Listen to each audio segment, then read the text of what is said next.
Okay, well, Jim Engel for us down in D.C. Thanks, Jim. You bet. Well, the vote is over, but now here come the legal fireworks. As the president gets ready to sign the bill into law in a White House ceremony tomorrow, Florida's Attorney General says this morning that he will file a lawsuit as soon as the president signs that, claiming the health care reform plan is unconstitutional, and he's got plenty of company. The American Legislative Exchange Council now says 38 states are planning to fight the new provisions in court. That includes, by the way, South Carolina, where Attorney General Henry McMaster is promising a challenge there. He is also running for governor of that state, and he is with us live. Welcome to you, sir. Thank you. Glad to be here. Yeah, there's a bit of a delay, so I apologize if I step on you, but I guess the biggest point of contention here, sir, is that this bill is forcing Americans to buy a product that they may not necessarily want to buy. Is that a fair assessment? That is correct, and that is a violation of the United States Constitution. As you mentioned, Attorney General Bill McCollum of Florida will be filing papers. There'll be a number of us that will be joining with him in that effort. It will be filed in district court in Florida.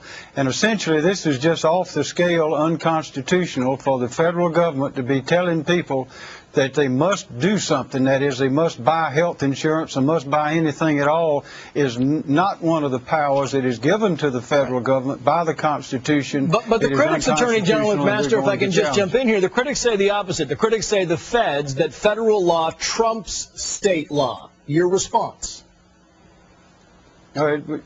Sometimes it does, but it does not trump the Constitution. The United States Constitution says that there are certain things that the United States government can do. It can maintain the military, Army, Navy, Air Force, that is the national defense, weights and measures, a system of courts, and a few other things can regulate interstate commerce.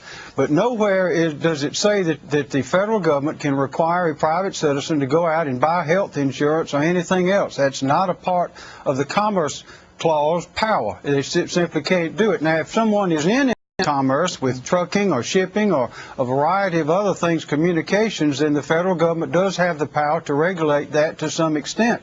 But here you have people who are not in interstate commerce, who are not buying insurance, probably don't want to buy insurance or don't want to buy this kind, and they're being required to do so. That is unconstitutional, we believe, and that's why we are going to fight it. Sir, I want to move on very quickly if I can, because I don't have much time. I want to get your read on this executive order concerning federal funds for abortion that is part of this now.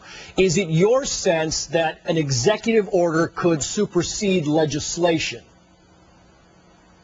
No.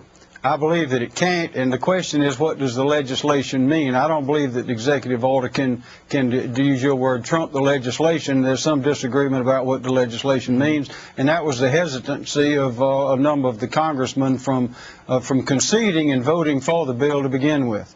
Yeah. Attorney General of South Carolina, Henry McMaster, sir, he's also running for governor. We should also note that a lot of people believe that the lawsuits being filed by some 38 states when the president signs this are frivolous and long shots. Clearly, this side does not believe that. Attorney General, thank you, sir.